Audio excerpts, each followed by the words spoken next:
Well, I think the thing that I wanted to highlight most on that subject was we recently have undertaken a procurement for a TEBS project, and TEBS is Telecommunications Expense and Billing Management System. Very, very sexy sounding, I know.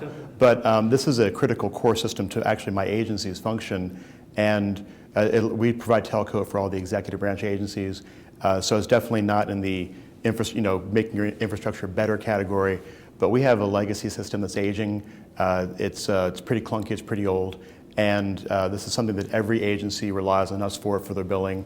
The reason why I bring this one up is because my agency is responsible for procurement and also for project management for all the Commonwealth of Virginia executive branch agencies, and we don't always exercise those muscles for ourselves. And so the fact that we have to procure something for ourselves, the fact that we have a project that we're managing that's our project, kind of the phrase one of my colleagues uses, forces us to eat our own dog food, and lets us to see what the experience our agencies are having with us, on a regular basis.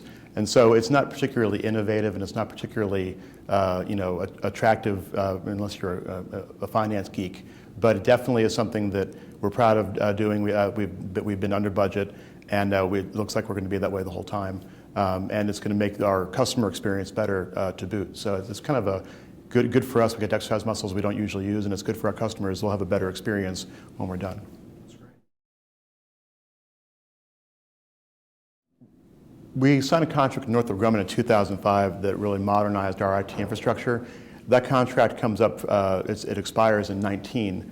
And so for the last several years after the transformation and kind of all the heavy lift that was involved in that, we've been in a steady state for the last couple of years. And so I would say actually our biggest accomplishment is keeping it a steady state. And I know that doesn't sound really interesting, but it's us making sure that our services are there to support the business needs of the agencies, so that the Department of Game and Inland Fisheries, they get to focus on giving licenses to hunters and fishermen, and they don't have to worry about their IT.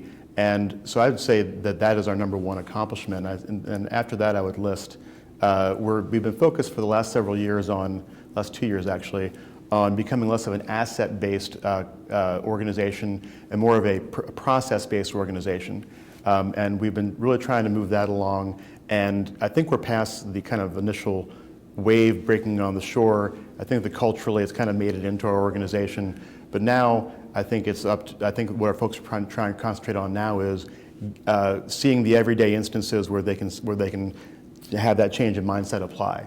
And we're trying to mature that as we go forward and really focus on the delivery of the service as opposed to the thing that is used to deliver the services.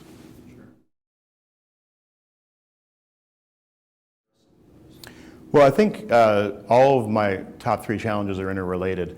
As I mentioned a moment ago, our contract with Northrop Grumman, who's been our primary outsourcer since 2005, expires in 19. And I know we're in 2015, and that sounds like a long time away, but in terms of planning for the next phase of our IT sourcing service provision, it's really right around the corner. So the first thing that we're really focused on is how are we going to provide services after the contract with Northrop Grumman expires? We've engaged a consultant on that. The second thing that we're focusing on is how do we have a smooth separation from Northrop Grumman? There's some contractual language that surrounds that, but it's pretty open, and so we've never had to exercise those muscles before because this is the first time for us. And then the last thing is, in light of the first two things, how do you keep delivering good services? How do you keep from poaching your best resources for service delivery and saying, hey, I need you to help us figure out what we're going to do when we end the contract with Northrop Grumman? So there's definitely a couple of different work streams right there, and it's all one big bundle.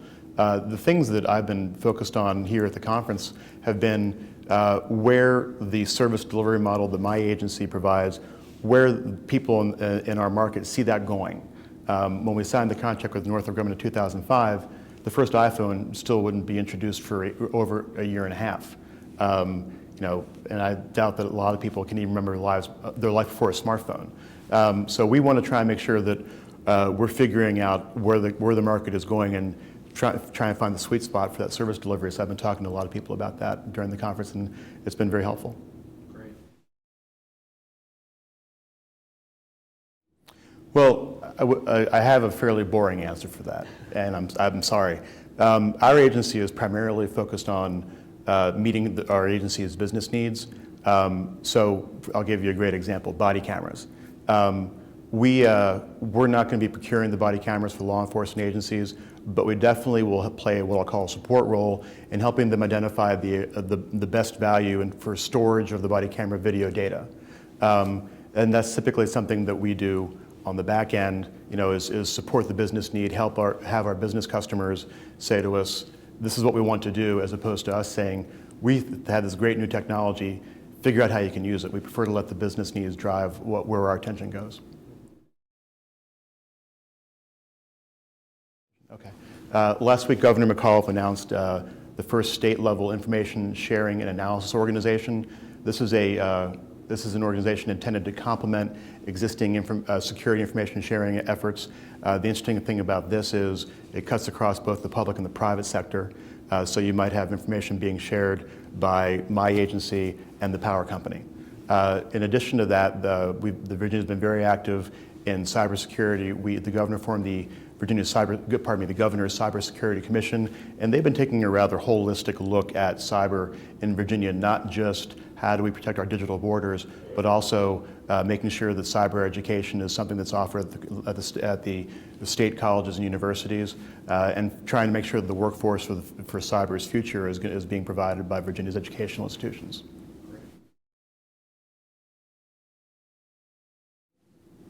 Let's limit ourselves just to cyber, because, I guess you could apply this to everything. I've been thinking about this, and I think that the great example are the NIST security standards, federally promulgated standards or guidelines. Really, they're not mandatory. And my state went ahead and made the affirmative decision to adopt those standards as basically the backbone of our security policies, procedures, and guidelines. But I think the thing to emphasize there is we voluntarily made the decision to go ahead and use them. And I think that where particularly the different areas of government get crosswise is when the bigger area, federal to state or state to local, makes mandates change.